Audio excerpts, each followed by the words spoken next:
That is a C5 Corvette. And these are 7 things that I would have changed about the car had somebody called me and just asked.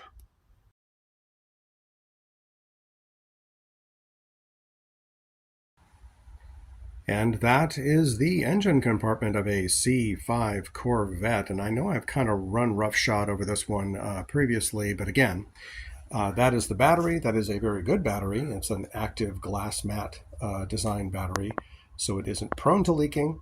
However, the computer for the whole car is under the battery, which makes it difficult to get to. And if the battery does leak, it leaks onto the computer. Here's the thing. The computer is about the size of this box. This is a box of fasteners. But they could have made that a little bit shorter, and they could have put it here, or the window washer reservoir over there, right there. I think from the looks of it and the size of it, looks like it holds about 85 gallons of window washer fluid. So you could have made that a little bit smaller and put the computer over there, right? Just saying.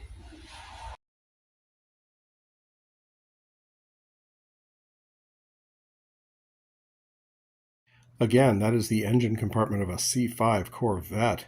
All cars, engines, have a oil pressure sending unit, which on a Ford, as I recall from a long time ago, was approximately there on the right front side of the engine. Of course, this is very easy to replace with a 1/2 inch or 9/16 wrench. Here's the problem. The oil pressure sending unit for this car, if you notice that the oil pressure goes all the way to the top, is located under there. This requires taking the intake manifold off of the car to get to the oil pressure sending unit. So I would have probably put a factory hole right about there, which some people do, punch a hole in that to get to the oil pressure sending unit, which I would not do, and then put a plug in there of some kind. But that does make it very difficult to change that if it does go out. So again, I would not have done that.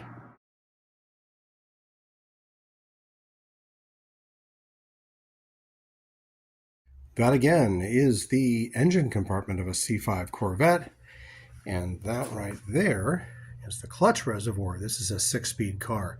The transmission on this car is in the back behind where you're sitting, but the clutch is still in the front. So the clutch bleeder for the hydraulic clutch is in the front of the driveline, well, behind the engine in front of the driveline, again, is way under there. And you can't really get to it without putting the car on a lift and bleeding it from under the car.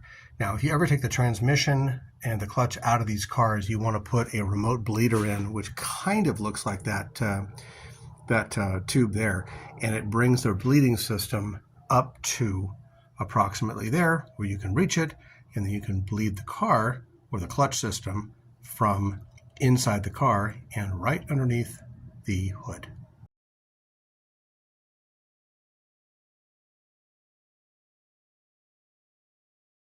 Okay, that is the infamous C5 Corvette cup holder. What, are you kidding me? That's not a cup holder. It's got a cover on it. Let's see. There we are. It's too shallow to put a cup in. Now, if you put a cup in there and you go around a corner, of course, it's going to end up on the floor. So here's the solution. Put change in it. That's it.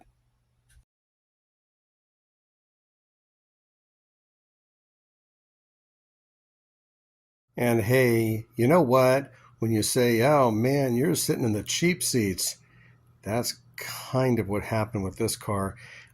Nice car all the way around. Best driving car I've ever owned. But the seats, could have spent a little more time on this. These break. This plastic thing is very easy to sit on and crack. The whole seat, wait a minute,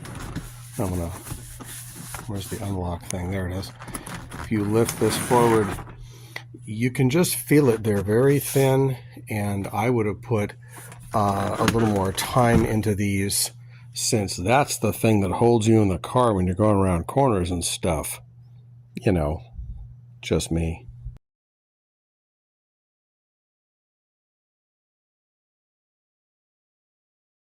This is a C5 Corvette with a 6-speed transmission.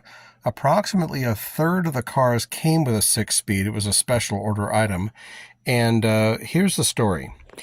Here's the thing about it that I would have changed. I used to drive cars with 4 speeds all the time, and reverse was over here to the left and up. So there was no way to hit reverse in between first and second, of course, and of course no way to hit it between third and fourth. However, with this transmission, which is supposed to have a reverse lockout, if you go from fourth up to fifth, if the reverse lockout is broken, you can overextend and end up in reverse. So I would have moved reverse over here.